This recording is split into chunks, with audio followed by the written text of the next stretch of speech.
헬스조선 상례 서비스 3일의 약속. 네, 여러분 안녕하세요. 오늘은 이 후라이팬 뒤집는 영상을 먼저 좀 보여드리겠습니다. 보시죠.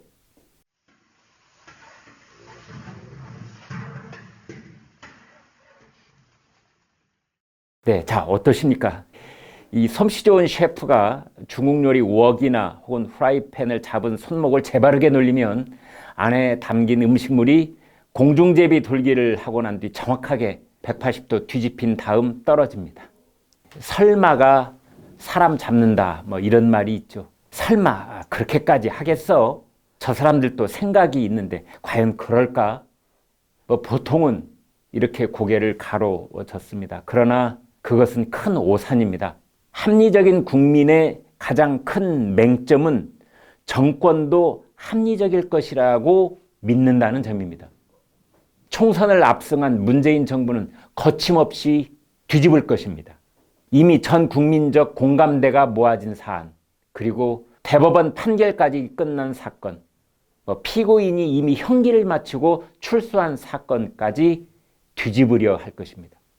먼저 한명숙 사건이 있습니다. 이미 10년 전에 벌어진 일이고 5년 전 대법원이 유죄를 확정 판결한 사건이고 3년 전 피고인 한명숙 전 총리가 징역 2년을 살고 만기 출소한 사건입니다. 여기서 한명숙 씨가 교도소에서 출소하던 날 사진을 몇 장 보여드립니다.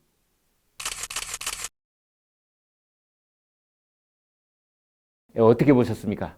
이 독립운동을 하다가 금이 환영하는 장면 같지 않습니까?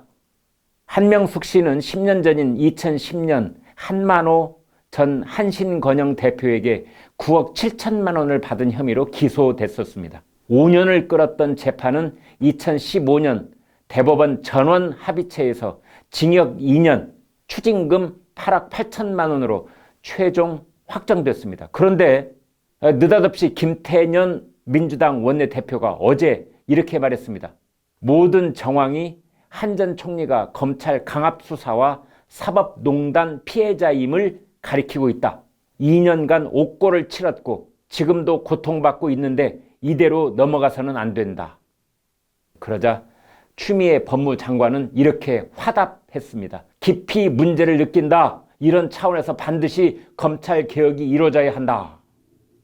여당 쪽 사람들은 최근 일부 매체가 보도한 이른바 한만호 씨 비망록이라는 것을 들고 나왔습니다. 한만호 씨는 2년 전 이미 고인이 됐습니다. 그 내용은 한명숙 씨에게 돈을 줬다는 진술은 검찰의 회유에 따른 거짓이었다는 내용입니다. 그러나 이 비망록은 이번에 처음 나온 것이 아니라 이미 재판 과정에서 전부 공개됐던 문건이고 검사의 회유 협박이란 주장은 전혀 근거가 없다고 결론이 내려진 사안입니다. 우리나라 사법제도는 대법원의 최종 판결도 억울하다고 생각하면 재심이라는 절차가 있습니다. 한명숙 씨나 그를 지지하는 세력도 재심을 청구하면 됩니다.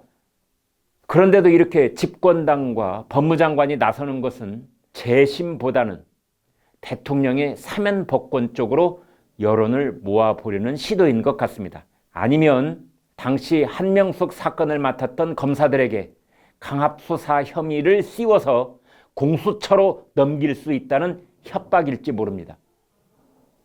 저 사람들에게 한명숙 사건보다 더 급한 것은 윤미향 사건입니다.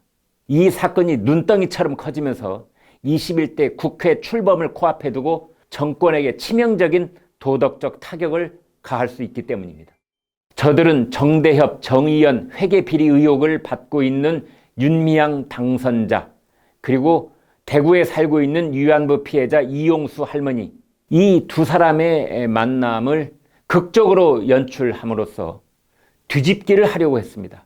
할머니 앞에 무릎 꿇은 윤미향, 그녀를 껴안아준 이용수 할머니, 마침내 서로 눈물바다를 이루었고 할머니는 윤미향을 용서했다. 대충 이런 시나리오였습니다. 지금 보여드리는 이렇게 껴안은 사진이 맨 먼저 나왔습니다. 그러나 이 뒤집기는 일단 실패했습니다. 왜냐하면 이용수 할머니가 곧바로 용서한 것 없다, 법에서 심판할 것이다, 이렇게 못을 박아버렸기 때문입니다. 그런데도 민주당은 뒤집기를 계속 시도하고 있습니다. 민주당은 어제 이 사건이 불거진 지 13일 만에 첫 공식 입장을 내놓았는데요. 사실관계 확인이 먼저라는 것입니다. 사실관계 먼저, 회계감사 먼저, 선조사 후 결정, 이런 전략입니다.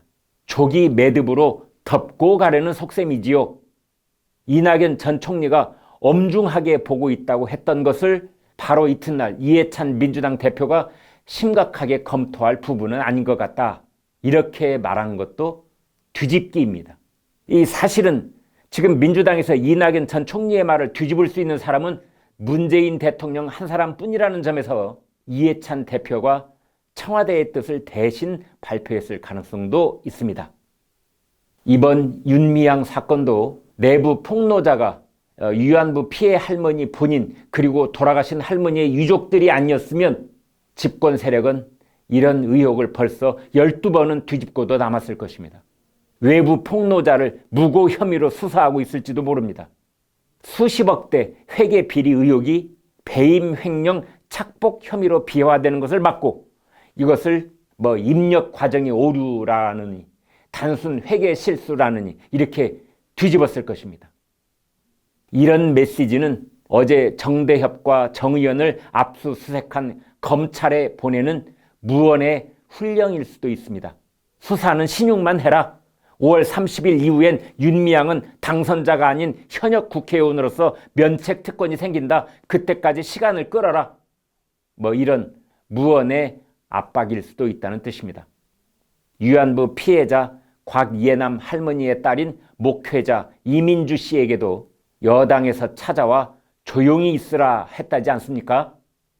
이 와중에 어제 통일부 대변인은 지난 정부가 2010년 북한의 천안함 폭침을 응징하는 차원에서 취했던 5.24 조치에 대해 사실상 그 실효성이 상당 부분 상실됐다고 밝혔습니다. 이것은 여권 인사의 주장이 아니라 통일부 대변인의 공식 입장 표명입니다. 북한이 천안함 폭침을 사과하기는커녕 그 책임자가 승진하고 남측을 비웃고 있는 상황인데도 정부의 실효성 상실 발언이 나왔습니다. 실효성 상실이라고는 했지만 국제적으로는 실효성 해제, 그리고 사실상 폐기 선언이나 다름없는 것입니다. 저들은 셰프가 후라이팬 뒤집듯이 국민들의 상식과 합리를 뒤집으려고 시도할 것입니다. 180석 거대 여당의 힘을 등에 업고 지록유의마, 사슴을 가리켜 말이라고 하는 일을 벌일 것입니다. 아니, 그 정도가 아니라 3인 성호, 세 사람이 거짓말을 해서 없던 호랑이도 만들어낸다는 3인 성호, 그런 일을 벌일 것입니다. 윤미향 무혐의 시도, 한명숙 무죄 시도, 5.24 제재 사실상 폐기 선언, 모두 청와대가 사령탑이 되어 지시를 내리고 있는 뒤집기 쇼라고 봐야 합니다. 김정은 답방, 시진핑 방한이라는 빅쇼를 준비하는 사전 리허설쯤으로 여기고 있을 것입니다.